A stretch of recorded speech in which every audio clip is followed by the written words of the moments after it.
Bonjour à toutes et à tous et bienvenue en direct en ce lundi 12 février. Ravi d'être en votre compagnie ensemble sur Grand Littoral TV pour tout voir et tout savoir de l'actualité du jour. D'abord bien sûr vos prévisions météo. C'est une nouvelle belle journée ensoleillée qui s'annonce, un temps calme et dégagé mais frais. Avec des températures à peine positives ce matin au réveil. Cet après-midi, les valeurs oscilleront entre 5 à 6 degrés sur la côte d'Opale. Le littoral profitant bien sûr d'un temps un peu plus doux, contrairement à l'intérieur des terres. Notez que l'on profitera donc du soleil aujourd'hui dans toute la région. Demain matin également avec un possible retour de la neige tout de même demain après-midi. On en reparlera bien sûr avec la chaîne météo et les prévisions complètes juste après ce journal. L'image à la une d'abord en ce lundi, c'est le carnaval de Dunkerque, bien évidemment. Hier, à l'occasion de la bande des pêcheurs dans le centre-ville, nos équipes étaient mobilisées pour vous faire vivre l'événement en direct et surtout le traditionnel jet de hareng depuis la mairie. Comme toujours, des dizaines de milliers de masques lourds ont d'abord défilé dans la bonne humeur, dans les rues, puis tous se sont retrouvés face à l'hôtel de ville pour recevoir quelques harengs et même des frites en plastique lancées par le maire Patrice Vergrit pour les plus chanceux. Puis à la fin de la journée, le rigodon autour de la statue de Jean Bart sur la place du même nom. À Dunkerque, le carnaval se poursuit en ce début de semaine, puisqu'aujourd'hui c'est la bande de la Citadelle, puis celle de Rosendal demain et enfin celle de Malo dimanche prochain. Pour ne rien manquer de l'événement, hier nous étions chez Nathalie, qui faisait chapelle chez elle face à la mairie, entourée de ses proches. Elle nous a reçus pour goûter de près à la bande, au jet de hareng et à cette fête populaire indémodable. Certains de ses amis étaient d'ailleurs venus de loin pour partager cette journée. On écoute Patrick, venu du bout du monde pour la bande. Alors on arrive de l'île de la Réunion avec ma femme, donc 11 heures d'avion pour venir vivre le carnaval une fois encore comme tous les ans, puisqu'on est originaire de la région et même si on s'est expatrié, eh ben on n'oublie pas nos origines. Bon, ça représente la détente, la joie de vivre, l'insouciance et puis c'est vrai que ce qui est intéressant c'est aussi le fait que tout le monde soit sur un même pied d'égalité. Voilà, il n'y a plus de différence sociale, il y a plus de voilà, tout le monde est là pour faire la fête. On a un seul but et aucun autre. Et ça, c'est vraiment ce qui fédère les milliers de personnes qui sont là aujourd'hui. Mais à La Réunion, il y a effectivement un fan club, il y a une association des gens du Nord qui sévit tous les ans à la même époque. Et le carnaval dunkerquois s'effectue aussi à La Réunion, alors avec 35 degrés. Donc les conditions changent, mais par contre l'effervescence est la même. Et les gens y retrouvent aussi ce qu'on retrouve ici, c'est-à-dire la bonne humeur et la joie de vivre.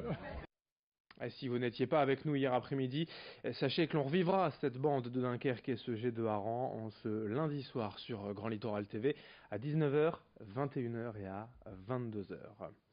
L'actualité sur la côte, sur le littoral à Berck, l'Institut Callot, victime d'un nouvel incendie volontaire vendredi. Cette fois, les pompiers ont relevé 17 départs de feu, ne laissant aucun doute quant à l'aspect criminel des faits. Ce week-end, un agent d'entretien de l'Institut Callot et pompier volontaire de 29 ans a été interpellé et après plusieurs heures de garde à vue, il a fini par reconnaître être à l'origine de cet incendie. 17 bâtiments et 119 personnes, des patients, visiteurs et des membres du personnel soignant avaient dû être évacués en urgence vendredi midi. Heureusement, personne n'avait été blessé, mais l'Institut va devoir maintenant nettoyer et réparer les dégâts. La reprise normale des services est prévue la semaine prochaine.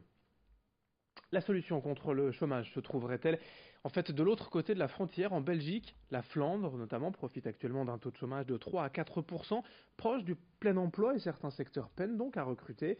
Dans la région, en revanche, avec 13% dans le nord et 12% dans le Pas-de-Calais, le taux de chômage du dernier trimestre de 2017 s'est resté très élevé. Mais à quelques kilomètres d'ici, les entreprises belges ont recruté l'an dernier plus de 2000 travailleurs français pour pallier leur manque de main-d'œuvre. Enfin, grâce à des semaines de 40 heures payées 12 à 13 euros de l'heure, les salaires y sont plus élevés. Forum Job est une entreprise de recrutement spécialisée de Dunkerque à Valenciennes. On écoute une de ses responsables. Elle évoque notamment ses salaires plus élevés en Belgique au micro de Brieux-Gorchy. Les salaires sont plus élevés, on a beaucoup plus d'avantages, on a les frais de déplacement, les primes, etc. On paye les impôts aussi en Belgique, mais si on fait la différence par rapport au SMIC qui aujourd'hui est inférieur à 1200, on va dire qu'un salaire minimum chez nous c'est quand même 1500 € pour commencer. On est plus imposé en Belgique qu'en France, ça c'est sûr, mais si on compare encore tout et tous les avantages, si on fait le calcul tout au long de l'année, on est vraiment gagnant. Dans ce journal également en images à Boulogne, les derniers vestiges du transmanche disparaissent peu à peu. Dans l'avant-port, la semaine dernière, 2 passerelles ayant servi à l'embarquement et débarquement des passagers ont été démontées. Précisément les postes 15 et 16 face au quai Gambetta. C'est une embarcation équipée d'une grue, une bigue dans le jargon maritime, qui s'est occupée de cette démolition. Puis un remorqueur venu des Pays-Bas avait la charge de déplacer ces passerelles pour finalement les découper sur un hub.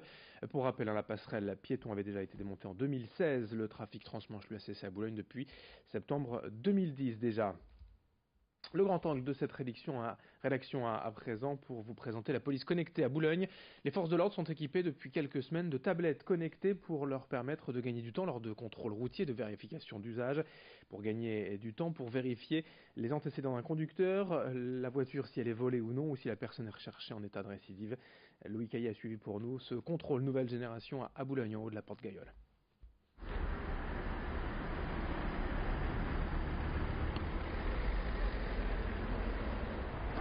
Bon monsieur, police nationale, pouvez couper le moteur s'il vous plaît? Oui. Vous pouvez nous présenter les papiers du véhicule?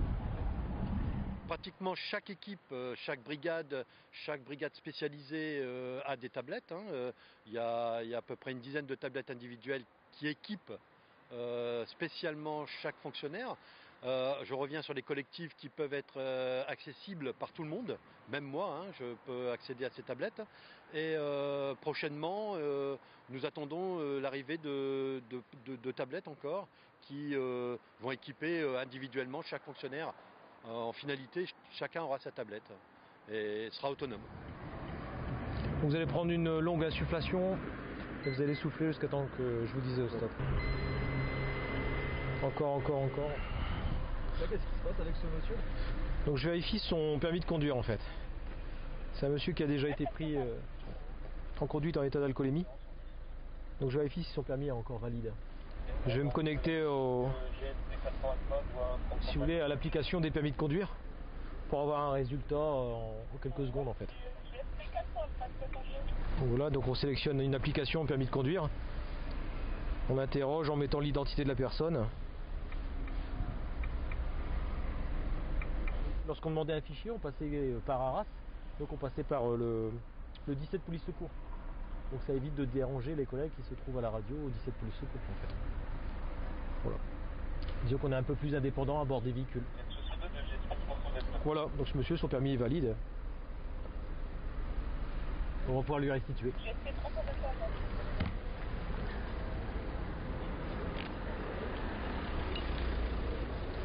Moi, je demande à ce que le policier soit plus actif, plus rapide. C'est ce qui arrive avec la tablette. De toute façon, il faut vivre avec son temps et je pense que c'est un bien. C'est très très bien. Pour nous, c'est la modernité qui arrive dans la police.